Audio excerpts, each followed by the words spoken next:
Hello everyone and welcome to today's webinar. We've got a great presentation lined up for you today, but before we get started, there are just a few general admin points to cover. First and foremost, please use the online question tool to post any questions that you have and we will share them with our speakers. Second, if you experience any technical difficulties today, please let us know using that same questions tool and a member of our admin team will be on hand to support you. And finally, just to note, this session is being recorded. We'll be sharing a copy of that recording with you via email in the coming days. So, without further ado, I would like to hand over to our speakers to get us started. Great, thanks so much. Hi everyone, good morning and good afternoon, depending on where you're joining us from. My colleague Kyle and I have prepared what we hope will be an interesting and timely webinar on the expanding landscape of biometric data law, including an overview of not only where we are, but where we anticipate we're going to go. Next slide, please. My name is Kristin Bryan, and I'm a partner at Squire Patton Boggs. I have experience litigating high-stakes data privacy, cybersecurity, and data breach disputes in state and federal courts across the U.S. As relevant for this webinar, I also have broad experience defending claims in punitive class actions, concerning purported violation of biometric privacy laws, including most notably the Illinois Biometric Information Privacy Act, among others. This can certainly include defending claims involving AI and application of facial recognition technology. Kyle Fath, partner in Squire's Los Angeles office. Prior to the pandemic, I was practicing in New York City, moved out to the West Coast back in 2020. But Squire Patton Boggs, just as an aside, we have 44 offices in 20 countries, very much a global full-service law firm. I am a data privacy compliance lawyer as well, and also have large tech transactions aspect of my practice. So I advise a wide range of clients in different industry verticals on the state privacy laws like CCPA, et cetera, and have spent a lot of time advising clients on the high stakes issues facing companies under laws like BIPA, like we're going to talk about today, including content hosting providers that have a lot of user-generated content, retailers, and so on. I will pass it back to Kristin to set the stage. Great, thanks. And before we go to the next slide, we just want to mention that in addition to our active private practice, Kyle and I are both active contributors to our firm's data privacy blog, Privacy World, which includes in relation to real-time developments regarding biometric data. And for those of you who are interested in subscribing, you can see the QRC code on the slide. Next one, please. Okay, so as the biometric data landscape has evolved, attention to this area has become a critical component of any global privacy program in relation to compliance. And Kyle and I have a lot packed into the next hour. An overview of where we're headed will include first introduction of the current regulatory landscape regarding biometric data in the United States. And this will include not only a discussion of previously enacted state biometric privacy laws, which are already in force, other consumer privacy laws more generally that touch upon biometrics, and certain municipal regulations, but also taking a look at proposed privacy legislation on the horizon that could have an additional impact in this space. Next, I'm going to cover litigation trends for biometric privacy cases with a particular focus in light of its popularity by the plaintiff's bar for claims brought under Illinois's biometric privacy law, BIPA. And then the third component of our presentation is going to focus on practical tips for addressing these differing legal regimes and mitigating risk. You should have a question feature as part of this platform, and I wanted to say that Kyle and I would like this to be an engaging session with a lot of audience participation. So certainly as we work through our presentation and questions occur to you, feel free to ask those in chat, and Kyle and I have specifically allocated some time at the end to address them. Next slide, please. So, as previously mentioned, there are a number of laws and regulations in the U.S. that can bear upon not only biometric data, but also related technologies. Certainly, Illinois was the first state in the U.S. to enact a biometric privacy law in 2008, but others have followed suit. And this includes Texas in relation to the Capture or Use of Biometric Identifier Act, also referred to as QBIP, and Washington's HB 1493. More recently, though, there have also been new forms of biometric privacy laws that have been enacted at the municipal level, including in some instances blanket bans on the private sector with the use of facial recognition technology, and also more targeted regulation addressing the use of biometrics by specific industries or sectors.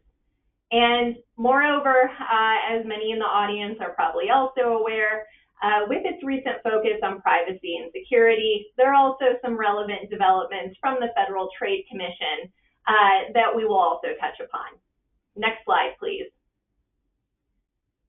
So, although I mentioned, 3 states that have already enacted biometric privacy laws, already in 2023, there have been a number of others that have introduced bills which, to generalize, seek to impose greater control over the collection and use of biometric data. I note that these bills remain pending in state legislatures. They are still in the early stages of the legislative process, and whether or not they will ultimately pass the finish line to become law is unknown at this point in time, for obvious reasons. But looking at the substance of the bills themselves, I would say that the majority of the ones being introduced by state legislatures are very similar to BIPA, in terms of their structure and attributes. And these bills are highlighted in blue on this chart. So certainly, I don't want to understate that these potential laws, if enacted, would create significant risks, that are on a scale similar to BIPA. Companies could largely comply with them, subject to a few nuances, by already having a BIPA compliance program in place. To put it otherwise, these bills highlighted in blue would not substantially increase a company's compliance burdens due to its overlap with BIPA. However, a number of other bills with different frameworks have been introduced as well. So I would say, for instance, for those bills highlighted in green, not only would they create significant privacy class action exposure, but also require material modifications to companies' existing biometric compliance programs due to a number of unique provisions in them. So one example I can give for this is Maryland's Biometric Data Privacy Act, HB 33, and SB 169, which, if enacted, would not only incorporate some of the provisions that are common in already existing state biometric privacy laws, but also have some unique positions that have been seen only in other contexts. And this could include, for instance, Maryland's legislature imposing requirements and limitations on the processors of biometric data, and also including a restriction on the use of biometric data for any purpose other than the provision of services.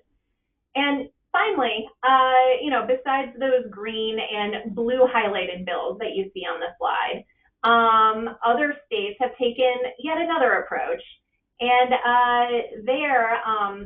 for the ones highlighted in orange that you can see displayed, those laws single out specific uses of biometric technologies, industries, or sectors, or specific uses of biometric data. So as one example of that approach, the state of New York has a bill pending, AB 322, which relates to the unlawful use of facial recognition systems. And it would prohibit landlords from using facial biometrics on any residential multi-unit premises.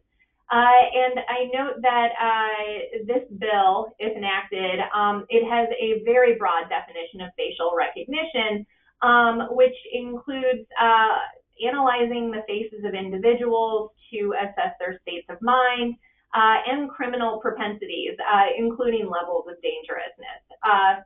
So suffice to say, there's a lot going on at the state level in 2023, but certainly not a uniform or cookie cutter approach among those that are seeing activity.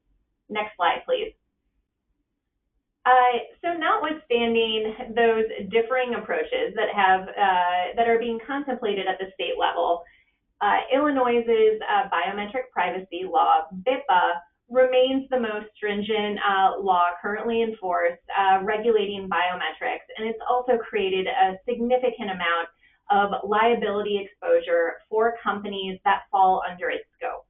And underscoring, the litigation risk involved with BIPA, nearly 1,000 punitive class actions have been filed for the statute's purported violation. And I know most of these were filed within the past few years as a result of certain plaintiff-friendly rulings that have come out from both the 7th Circuit Court of Appeals, Illinois Supreme Court, and also Illinois Courts of Appeals. So BIPA, at its core, has 6 compliance requirements, which you can see summarized on the screen. Where first, of course, companies, as many in the audience likely already know, must maintain a publicly available privacy policy, and this has to include, at a minimum, the company's data retention and destruction guidelines and schedule. Second, companies falling under BIPA scope also must adhere to their stated data destruction schedules, which have to align with BIPA's requirements. Third, companies have to provide a written notice to individuals and obtain written consent, referred to as a written release in BIPA's statutory text, prior to the collection of any biometric data.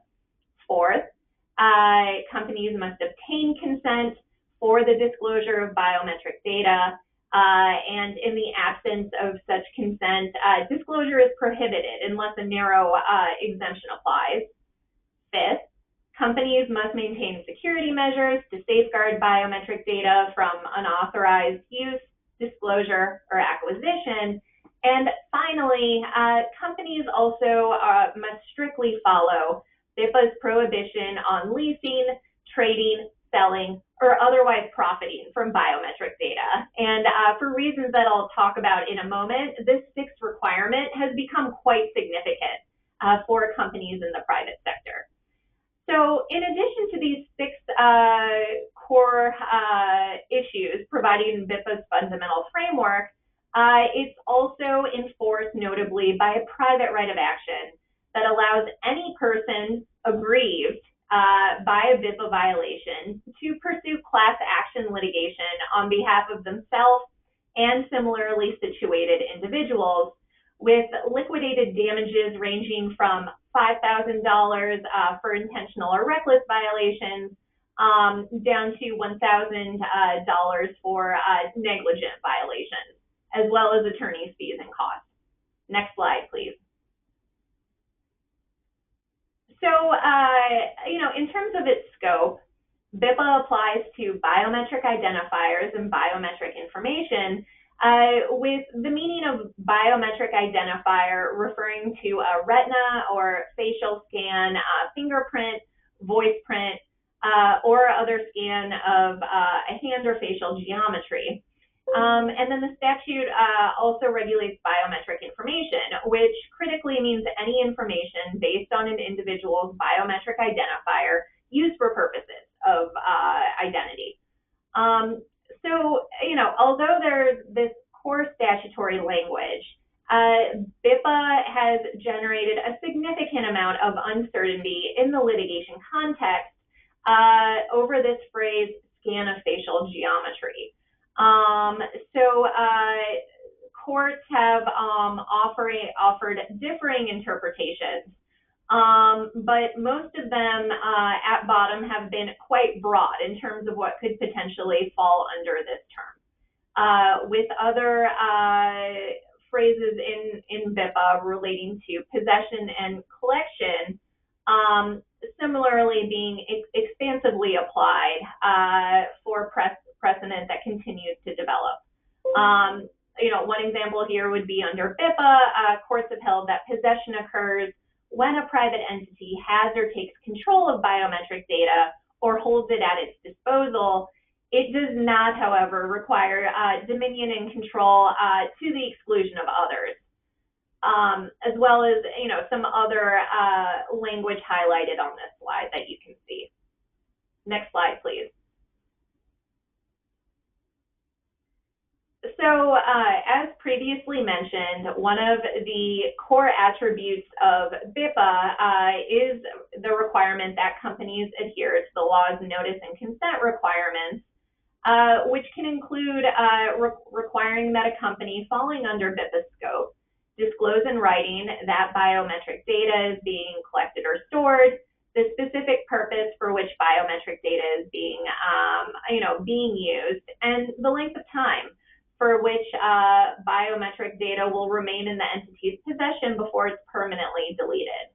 And notably, this notice and consent must be obtained before the time that any data is collected, captured, or used for purposes of BIPA. Retroactive notice and consent is not effective. Next slide, please. So, since the Illinois Supreme Court has held that individuals do not need to suffer actual injury or harm to pursue class action litigation under BIPA for purported noncompliance, many defendants have struggled for various reasons to find a way to dismiss these cases when they're brought. And there are two notable exemptions contained within BIPA that defendants have had some success in utilizing in getting cases dismissed at the pleading stage before a litigation enters costly discovery or prolonged motion practice.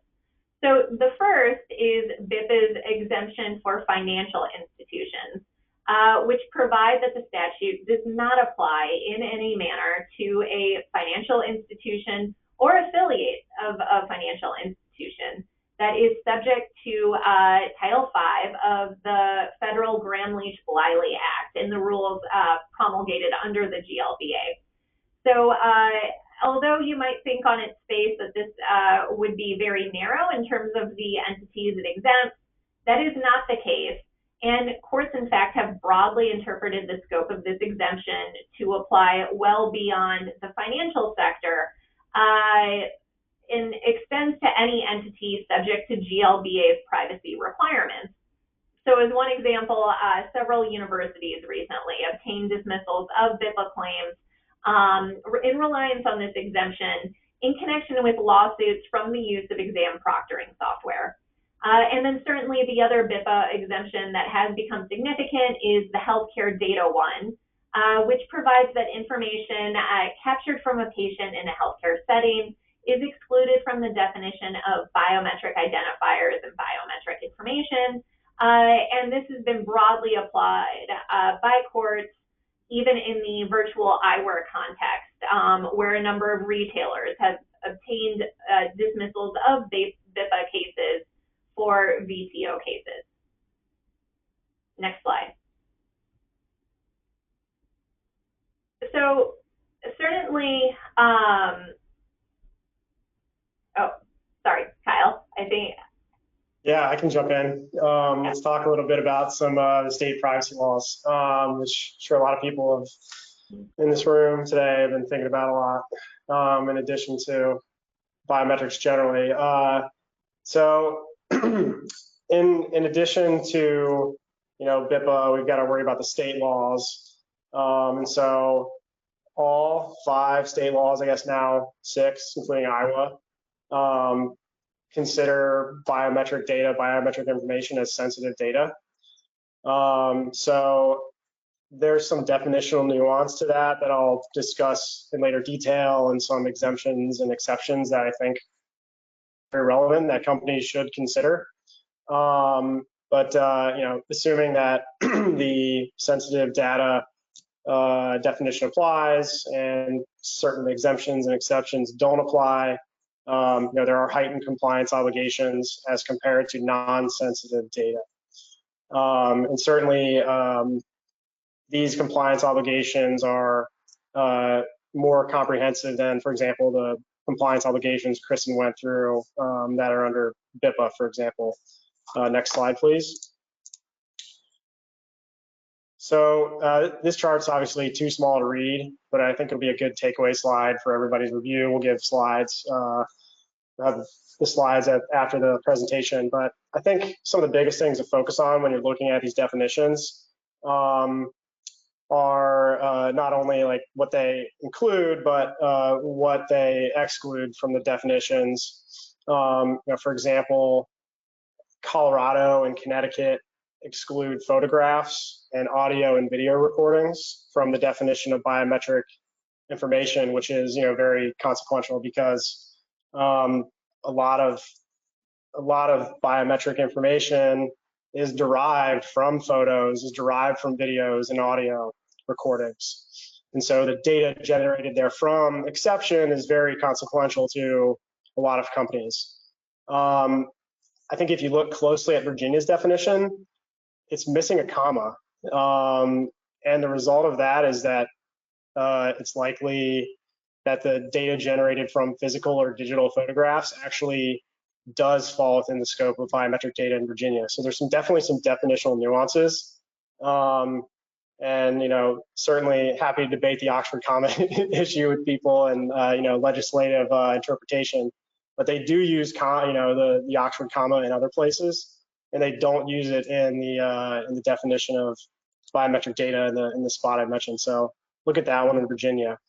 And as I mentioned before, in all the states, biometric data or biometric information does constitute sensitive data, but only if it is processed for the purpose of uniquely identifying an individual.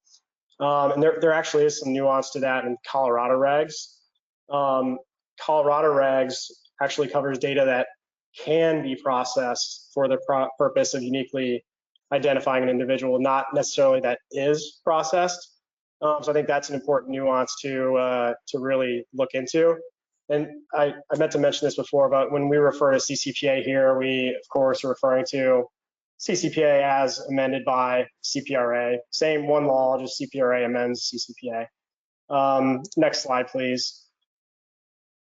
So yeah, I think I already mentioned this on the last slide, but broad takeaways, broader scope of information than in BIPA, for example, but limited to use for identification purposes. We'll jump to the next slide. So each of the privacy laws includes specific obligations in respect of sensitive data that, as I mentioned, are going to apply to biometric data, biometric information. So, for example, under the CCPA in your privacy policy, you have to list out every category of personal information and every category of sensitive personal information, and then tie those to the third-party recipients and disclose whether on a category by category basis you've sold or shared them. So certainly biometric information being one of the categories of actually both just PI broadly and sensitive PI, you're going to have to include that information in your disclosure. Under the CCPA, there's also the right to limit the use and disclosure of sensitive PI, effectively akin to an opt-out. There are some nuances to that we'll talk about in a second. One thing that I noticed isn't in this slide with the CCPA with respect to the others, DPIAs rather, data protection impact assessments, or risk assessments, I think they're called in the CCPA. Those are required for high risk activities. And so certainly some activities implicating biometric information may be high risk, would also require the risk assessment, data protection assessment.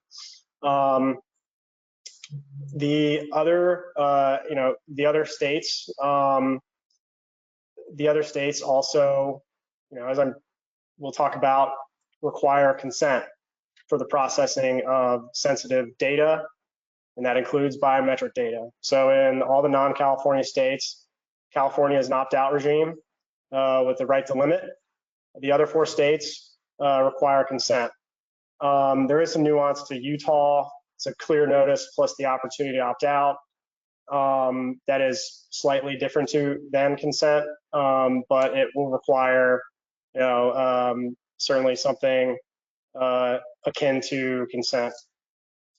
Next slide, please. So let's talk a bit about some of the definitional nuances and exemptions that are present in the state privacy laws. I think when you just look at them on their face, especially the non-California laws, you're like, oh, well, biometric data, sensitive data requires consent for any and all processing. I think you really need to dig in and roll up your sleeves and look at not only the definitional nuances, like for example, the uniquely identify individuals to uniquely identify individuals. To the sort of the bottom of the slide, but if you look at the non-California law, they have a ton of exclusions and exemptions that not only you can apply to the use of biometric data, but all data that basically can have the effect of negating obligations depending on what you do with the data. So, conducting internal research, providing products requested by a consumer for things like that, that there are a lot of things to look to in those non-California statutes that you can hang your hat on that potentially get you out of the consent requirement. That is something that should not be ignored when you're looking into compliance obligations with respect to biometric data. I'm going to jump back to the top of the slide. Under California, this is not found in the definition of sensitive data, but if you look at the provisions in both the statute and the regs, if you're not using sensitive personal information to infer characteristics about consumers, the right to limit, the basically effectively to opt out with respect to sensitive data, biometric information here would not apply. So I think that's something to really consider when you're considering what you have to do, if you have to apply an opt-out or not to the use of biometric data. Are you inferring characteristics? And then certainly there are some different more limited exemptions and exceptions in the CCPA, like I mentioned at the bottom of the slide for the other states, but they're absolutely much more limited. Certainly there are the, HIPAA PHI exemption under each law, and then the GLBA exemptions, which there is nuance between the GLBA exemptions in the non-California states and California. But certainly when you are considering these compliance obligations, don't just look at the fact that, oh, consent is required under the non-California states, or there's an opt-out effectively in California. You have to really dig in and roll up your sleeves and see if there's something to hang your hat on in these other laws. And certainly, as opposed to BIPA, where there's not a private right of action, there's no grave risk to doing so. Certainly, making risk-based decisions or hanging your hat on exemptions is not without risk, of course. But certainly, don't forget about these issues, the nuances and the exemptions and exceptions when you're applying and trying to understand your compliance obligations with respect to biometric data under the state laws. I think I will now pass it to Kristin for the next slide to continue talking about BIPA. Great. Thanks so much, Kyle, for providing that context. And I'm going to go through a little quicker than anticipated so we don't run short on time. Provide an overview of BIPA litigation trends. And when discussing BIPA litigation trends, it's important to note the decision that kicked off the filing of these close to 1,000 cases, which was the Illinois Supreme Court's ruling in Rosenbach versus Six Flags in 2019. And there, the Illinois Supreme Court held that BIPA's private right of action provides that anyone aggrieved can bring suit, and this could be satisfied fully from a technical violation of the statute, even in the absence of actual injury. So for understandable reasons, due to this interpretation, which was very broad, regarding the types of claims that could be brought for violation of the statute, filing surged following 2019. And then most recently, with another significant BIPA decision out in October of last year regarding the first jury trial that occurred for BIPA claims, filings have increased yet again. Where the defendant in this case was sued by plaintiffs who sought to represent a class of similarly situated truck drivers. And the defendant in this instance was his former employer, BNSF, who plaintiff alleged violated BIPA's privacy policy requirements, as well as the requirements relating to data retention and destruction, and failing to obtain plaintiffs and class members' notice and consent when the data at issue was first collected. Notably, the defendant, BNSF, was not itself involved with the activities that plaintiff took issue with, and it was actually the company's third-party vendor, which operated the equipment involved in the collection and use of biometric data. This argument, though, was not sufficient to shield BNSF from liability, and the result in October was a $228 million jury verdict, which is really staggering in light of the scope of the statute and the conduct at issue in that case. Next slide, please. So besides those two cases, there have also been a number of other significant decisions from the Illinois Supreme Court, which have likewise broadened BIPA's potential scope and made the statute very appealing for members of the plaintiff's bar to focus on. So the first one to note is the Timms versus Black Horse Carriers ruling, which came out earlier this where the issue there was that BIPA does not have its own statute of limitations provision, and the question was, well, in the absence of that being specified, what one should apply to claims under the statute. One option the court considered was a split approach where 1 year limitations could govern certain claims while 5 years govern the others. But the Illinois Supreme Court notably rejected that, holding that all BIPA actions were subject to a 5-year statute of limitations, which was the longer of the two, obviously. And then secondly, besides that ruling on the time frame which plaintiffs have to file suit for violations of BIPA, there was also this question of statutory ambiguity regarding whether a BIPA violation occurs in the first instance when data is collected in violation of the statute, or if there were subsequent violations for every additional collection and use. The court, again, this year answered it very expansively. And as a result, it is every collection and use of biometric data that falls under the statute that can give rise to a claim for liquidated damages, which, as you can imagine, has been a development of significant concern for companies falling under the statute's scope. Next slide, please. So besides these recent rulings concerning the statute of limitations and damages that apply to BIPA claims, as well as who can file suit, is another issue that's arisen concerning what BIPA claims may be brought in federal court.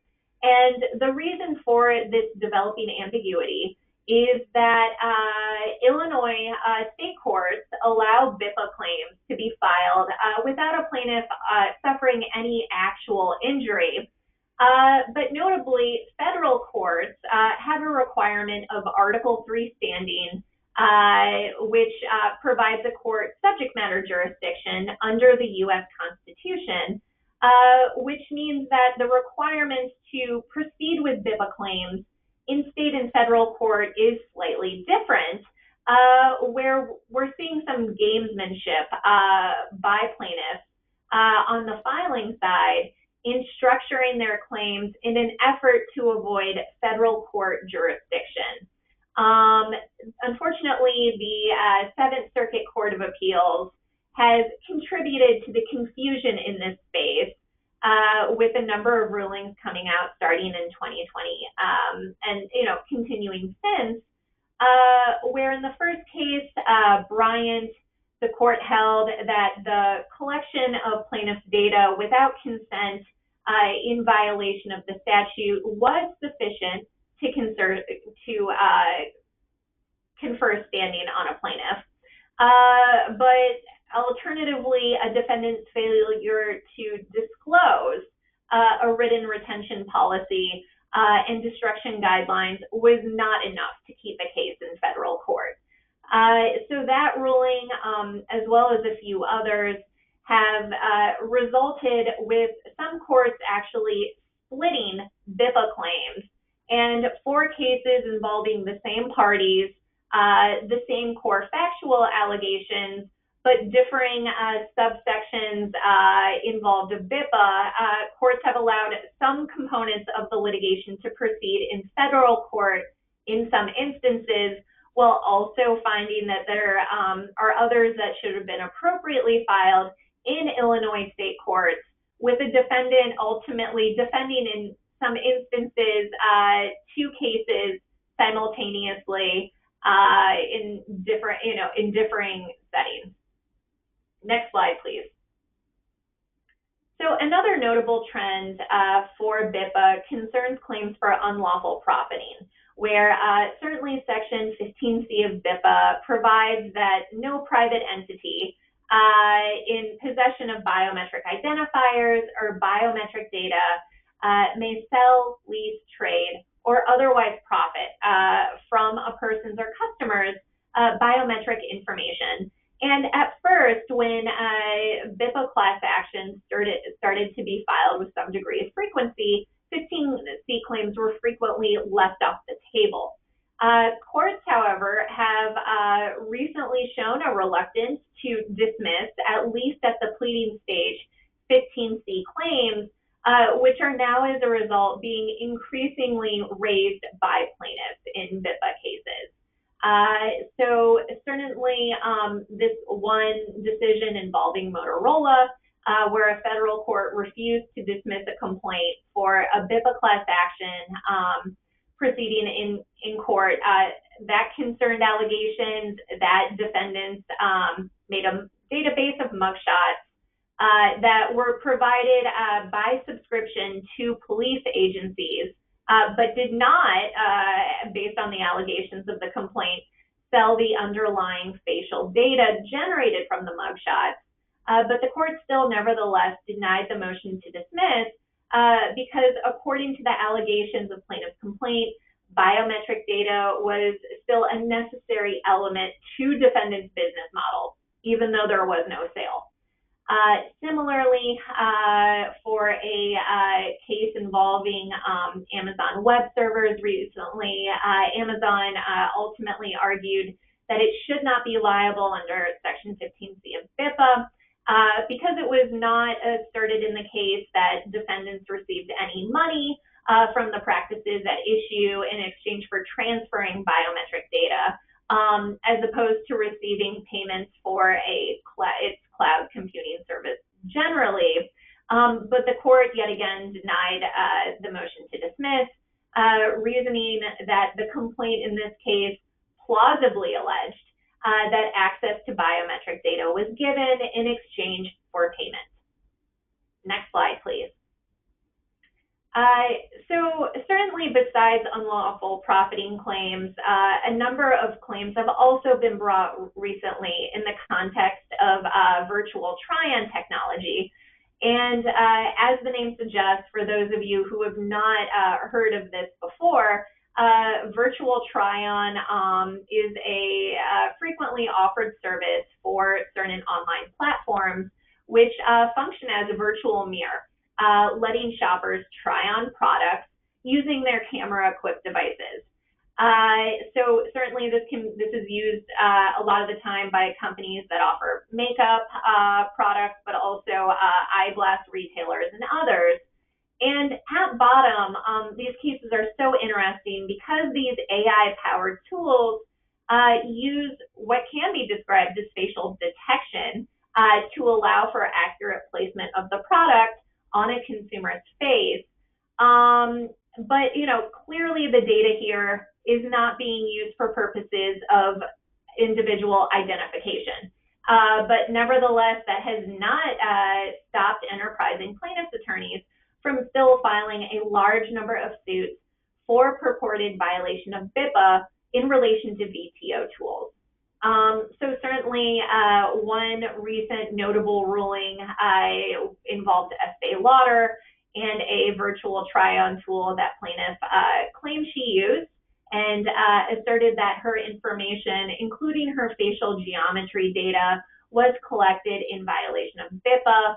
And although Estee Lauder moved to dismiss the case, this effort was ultimately unsuccessful, where the court said that the allegations presented in the complaint were plausible and sufficiently alleged that the VTO tool involved identified the shape and features of the user's face in order to accurately overlay the virtual makeup product onto the image plaintiff provided, and this was enough for the case to survive an early motion challenge.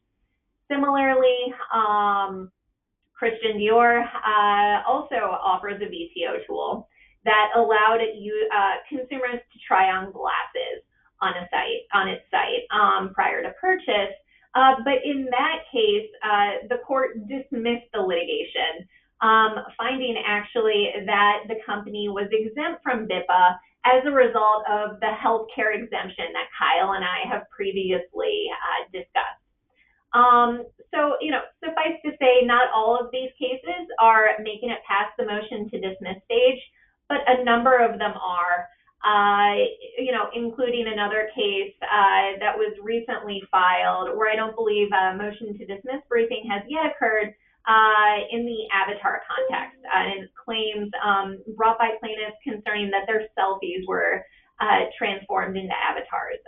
So, you know, BIPA litigation continues to evolve, and certainly this is another area to keep an eye on. Next slide, please. So I believe the group is going to get a copy of the slides following our presentation. So I'll just touch upon briefly that there is similarly, in addition to plaintiff favorable case law at the motion to dismiss stage, there have also been class certification trends that have been adverse to defendants. And then next slide, please. As well as some noteworthy settlements that have been for large amounts on a class-wide basis that have added to the litigation risk in this space. Next slide, please. So in the interest of time, certainly, next slide, please. So certainly QB is another statute to keep an eye on in light of recent enforcement activity. But I think for the remaining part of the presentation, next slide, please, we are going to turn to the question of mitigating risk and what a company can do in this space in light of the fact that these cases are being brought and many of them, although not all of them, pass the sniff test for courts and enter the discovery stage. So with that set up, I'm going to turn it back to Kyle, who can delve into those practices.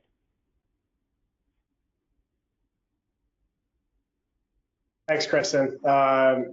Yeah, so let's talk about some of the challenges we face as like lawyers or compliance professionals when we're advising our business teams on the use of biometrics or like biometrics-adjacent technologies. And just to kind of hone in on the issue, especially when we're dealing with the potential for class action litigation, which is prevalent in the United States. Plaintiffs' lawyers can and do file claims alleging violation of BIPA. And, this is not only a trend under BIPA, but, I'm sure a lot of people in the room today seeing or defending cases right now, as we are under the Video Privacy Protection Act, various wiretap laws. Plaintiffs can essentially allege whatever they want, and the complaint is generally the only evidence that a court can consider on ruling on a motion to dismiss. So basically, it's rare for a case like this to get dismissed at the motion to dismiss stage, progress to summary judgment where it's an issue of fact. And a lot of the things that we're going to be talking about today and advising our clients on, whether biometric data is implicated, whether consent was proper, whether you actually collect or possess the information, those are all issues of fact that even if you have the best argument, we didn't collect it, we didn't possess it, that's not going to matter to a judge because it's an issue of fact and that's proper for adjudication on summary judgment. So it's really hard sometimes to get to yes with your business on these issues. So your job as a lawyer is to identify the risks, communicate them to the business, and advise them on how to mitigate the risks at all. So we're going to talk a little bit about how to identify and mitigate some risks that we deal with in some biometrics use cases. So I think, it's like, how do you diligence these things? I think just to sort of predict the future a bit when you're dealing with these issues with your business, when you start asking these questions, they're going to say, oh, well, we're not using biometric data. We're not using it to identify somebody by name. Certainly that may matter a bit. And when we're looking at some of the state laws, as I mentioned before, but with respect to BIPA especially, that, may not matter. Like we mentioned, the claim just may be filed. So given the risk here, it usually makes sense to ask specific pointed questions to the product and tech teams and get a demo. This will help you not only understand the proposed use case a bit better, but it will help you see the things like if it passes a sniff test, like this, does this look like it's using biometric information? Is the scan of the face happening? Does it look like a scan of the face is happening? A lot of this is perception and how a plaintiff's lawyer would see it, and then, oh, I'm going to file a looks like facial recognition or this recognition. Next slide, please. Actually, forgot to say next slide, so go to the next one, actually. So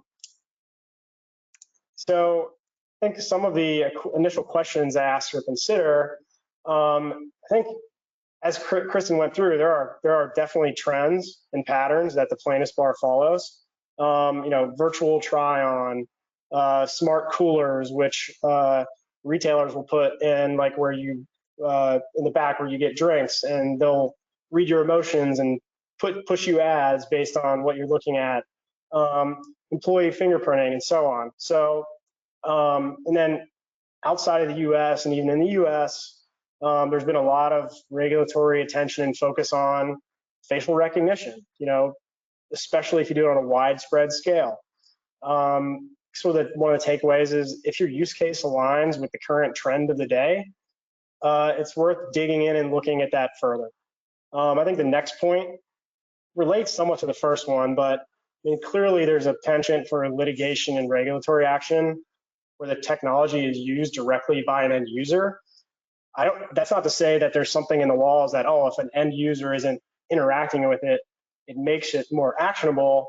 But the fact that they're public facing in nature makes it more likely to be discovered by, like, a plaintiff's lawyer or a regulator. Someone's using a virtual try-on app, they see it. And that's very tangible, not only to regular people, but also to, plaintiffs, lawyers, and regulators.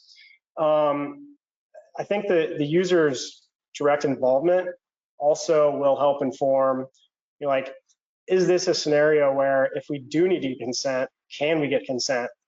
Is mitigating activity even available to us if we are collecting biometric data? For example, Facebook was sued a while ago for collecting facial data of everybody in photos in relation to tagging people, in relation to including people that did and did not have accounts. So like in that scenario, especially for people that don't have accounts, you're not interacting with them, you don't have the opportunity to consent. And on the flip side, or maybe like you're in a scenario where you determine consent is not required, you still want to know, even if we're not going to get consent, if we're dealing with users, maybe we want to have the ability to get them to agree to a click wrap, get binding terms of use, binding arbitration. These are all relevant things to know when you're advising your business on a product that implicates biometrics. So if there's direct involvement with the user, your advice is going to be a lot different than if there's no direct involvement from the user.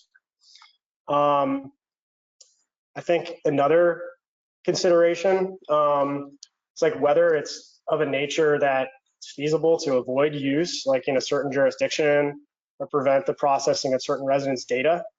If you're a photo storage application and your users can upload data from anybody of anybody's face, it could be somebody from Illinois, it could be somebody from the EU.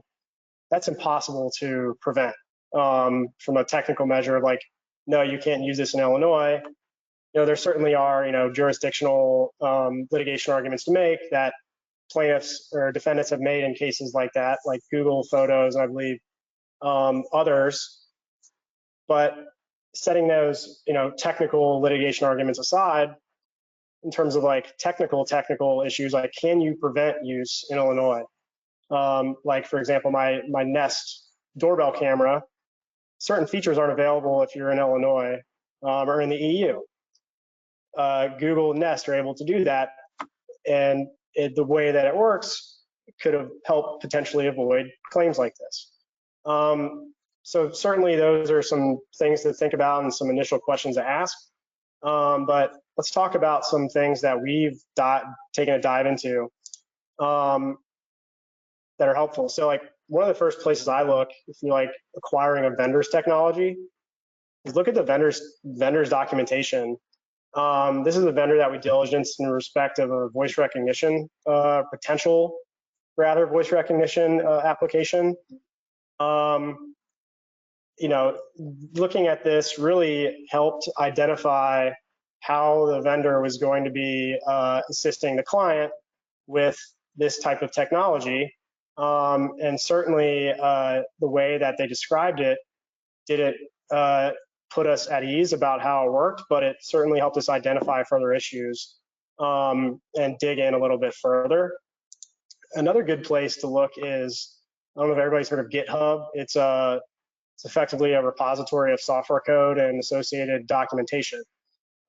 This was from a GitHub page of some software, open source software code that a client was going to use for a certain application.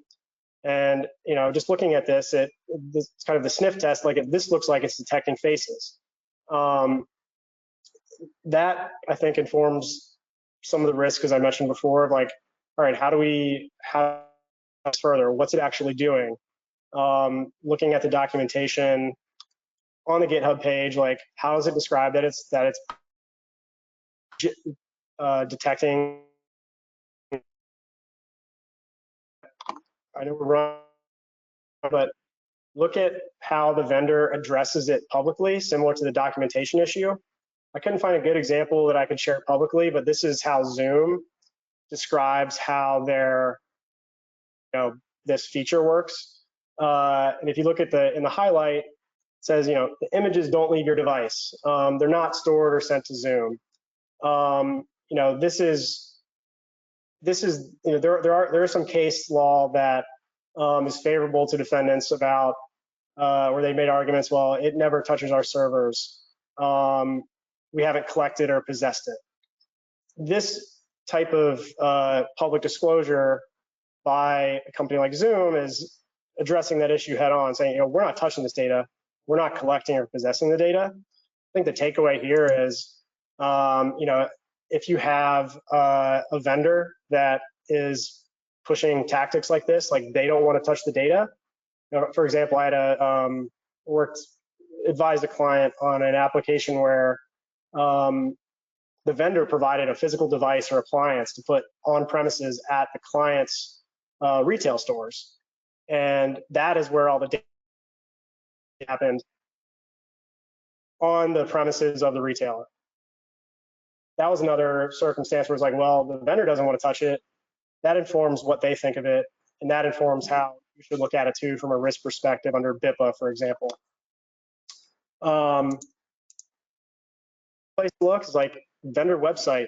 This is from a vendor's website, a vendor I diligenced. That sort of the sniff test, like that sure looks like facial geometry at the top, though it ended up not necessarily being that, or their arguments. Like that's something I think could be used in a complaint to, hey, look, it looks like, smells like maybe biometric data.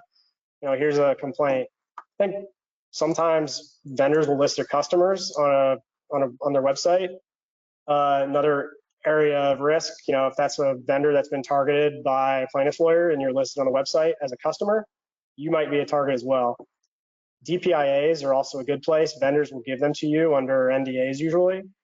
And sometimes patents and patent applications are good places to look. I think maybe I can just do like a quick recap, and I know we're at time. And I think based on the risk, leave no stone unturned. If we want to jump to the end slide, I think there's a lot to look at. I think consider everything, and I think if you're a provider of biometric technology, kind of think about the inverse. Like, how are you going to address risk with your customers? How are you going to explain it to them? How are you going to be prepared to answer questions?